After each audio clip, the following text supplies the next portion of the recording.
Bonjour et bienvenue dans votre JT d'Agri 85 TV du vendredi 12 février. Cette semaine, nous sommes en direct du congrès de la FDSEA de Vendée. Tout de suite le reportage, bon JT. Une salle comble, parce qu'on était à plus de 450. Derrière, on avait beaucoup de questions de la part de nos adhérents, de la part des OPA qu'on avait certaines alertées. On a eu des échanges constructifs. On a présenté, enfin Eric a présenté le projet du groupe.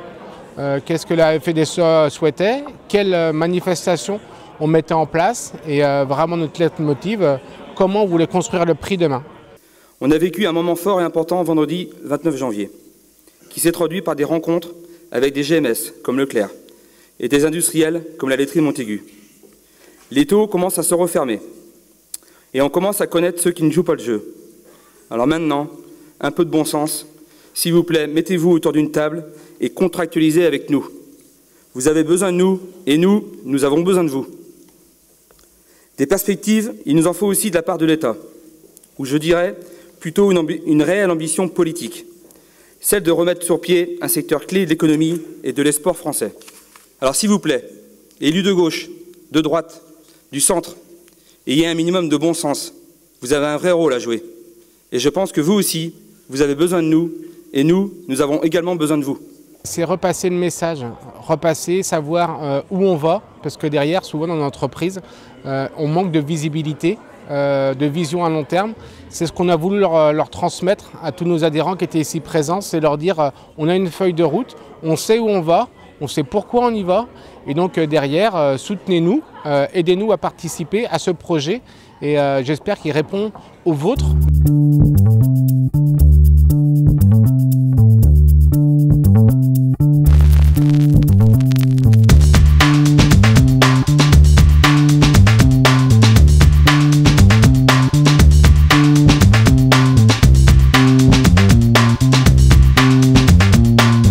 C'est le cahier des charges MAE.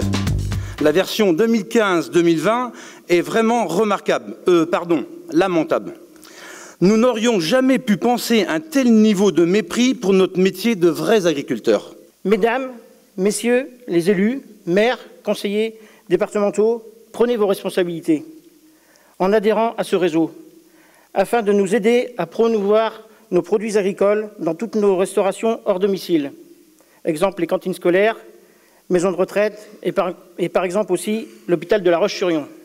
C'est une terre d'élevage et d'éleveurs qui, j'espère, seront là encore demain sur ce territoire. Croyez-le, malgré cette crise sans précédent, nous ferons tout pour défendre notre agriculture, notre élevage si important pour le canton.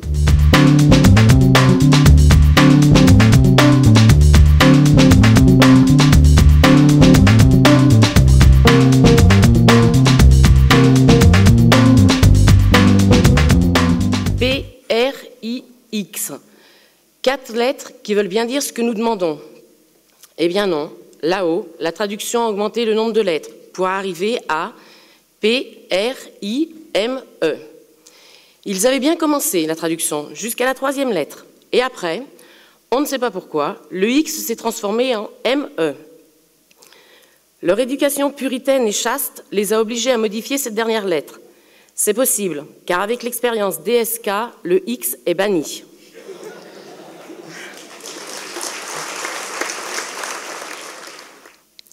Pendant que je parle des surfaces, nous venons tous de recevoir nos SNA, surfaces non agricoles. Quand nous avons regardé Télépac, la première chose à laquelle SNA nous a fait penser, c'est plutôt surveiller notre agriculture.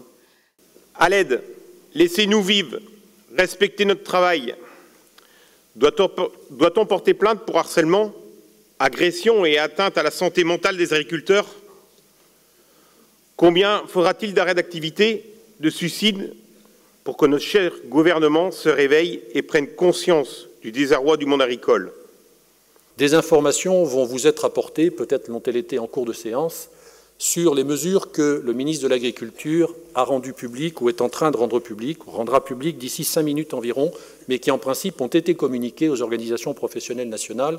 Ces mesures porteront précisément sur tout un volet de simplification des SNA, avec la confirmation de ce que nous pressentions avec les services, et notamment les services de Stéphane Buron de la DDTM, à savoir que une grande partie, en tout cas une partie significative de l'information que vous avez eu à recevoir et à examiner ne doit pas emporter de conséquences sur la prochaine campagne. C'est-à-dire que tout ce qui n'a pas un impact sur le DPB n'a pas à être pris en compte.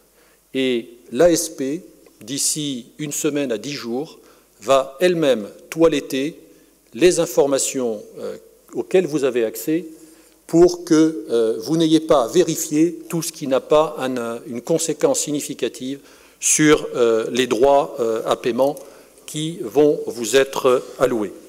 Donc ce travail de vérification allégée, dans les modalités qui vont vous être précisées par les propos nationaux et que nous aurons l'occasion de vous expliquer, c'est un point important qui va à la rencontre de cette complexité que nous avons eu effectivement à gérer avec vous et qui nous paraît largement disproportionnée par rapport aux vrais enjeux.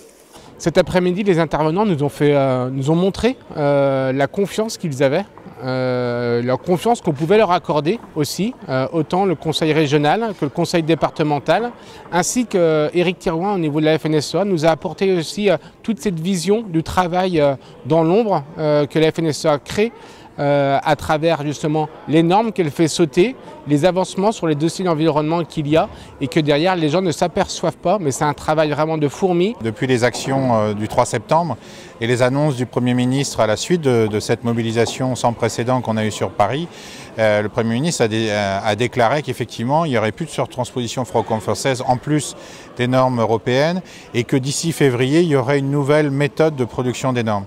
Et donc j'ai essayé d'expliquer cet après-midi tout ce qui avait été bloqué, qui forcément ne se sait pas forcément, pas facilement en tout cas, c'est pas facile d'écrire, qu'il y a des projets et que les projets ne sortent pas.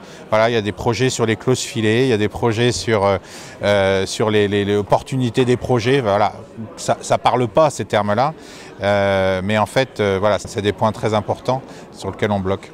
Grands travaux de 2016, c'est continuer la réunion du 29 janvier, ça veut dire aller voir tous les opérateurs les uns après les autres pour leur demander savoir ce qu'ils vont mettre en place pour un retour sur un prix correct pour le producteur. Et derrière, nous allons attaquer aussi de nouvelles cibles. Je pense à Métro, à Promocash, à des acteurs qui sont dans la restauration hors domicile, qui sont fournisseurs de biens à la restauration aux restaurants, aux collectivités.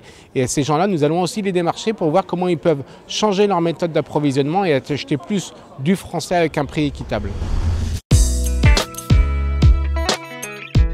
Des blés tendres et des blés durs, de manière générale, on est quand même sur des stades très avancés.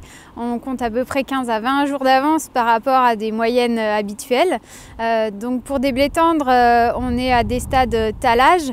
La plante n'a pas encore décollé.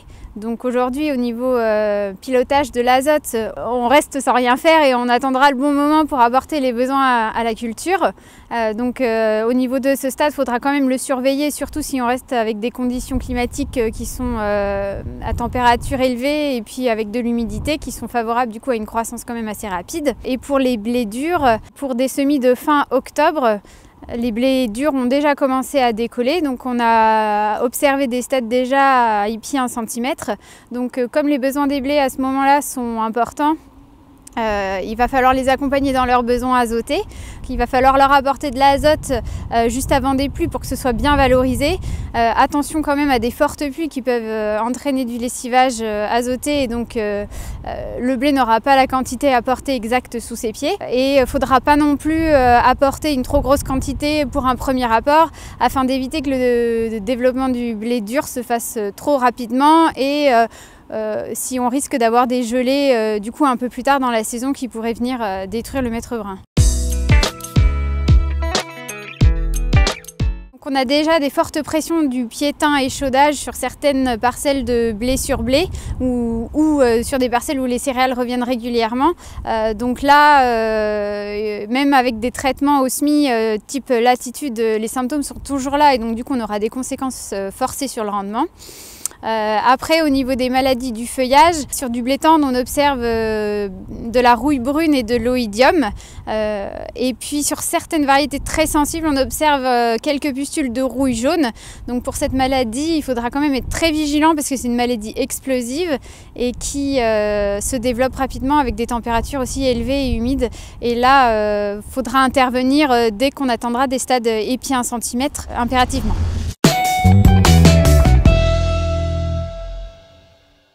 La Minute PAC fait le point cette semaine sur la visualisation des SNA. En cliquant sur SNA en bas à gauche de l'écran, vous consultez l'ensemble des surfaces non agricoles identifiées sur l'exploitation. Elles sont classées par îlot et numéro de SNA. Si vous souhaitez restreindre la liste aux SNA présentes sur un îlot donné ou aux SNA appartenant à un type donné, comme les bosquets ou les haies, vous disposez d'un outil de filtre accessible en cliquant sur, puis en sélectionnant le numéro d'îlot de SNA ou le type de SNA recherché dans la liste qui s'affiche alors. La fiche décrivant les caractéristiques d'une SNA affiche alors les informations suivantes. Le numéro de la SNA. Ce numéro peut être utile si vous souhaitez avoir des échanges avec la DDTM sur cette SNA. La catégorie, surface artificialisée, végétation ou autre élément naturel, et le type de la SNA. La surface de la SNA, ici, petite astuce, il s'agit de la surface totale de la SNA, y compris le cas échéant, la surface de la partie de la SNA située en dehors de votre exploitation. La largeur et la longueur de la SNA, ces informations ne sont renseignées que si elles sont pertinentes au regard du type de la SNA sélectionnée.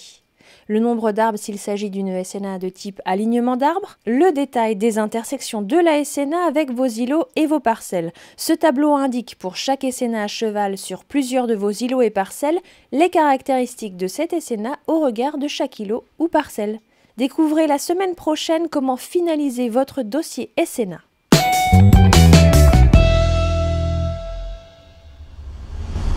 C'est la fin de votre JT, merci à tous de nous avoir suivis et rendez-vous la semaine prochaine pour une nouvelle édition.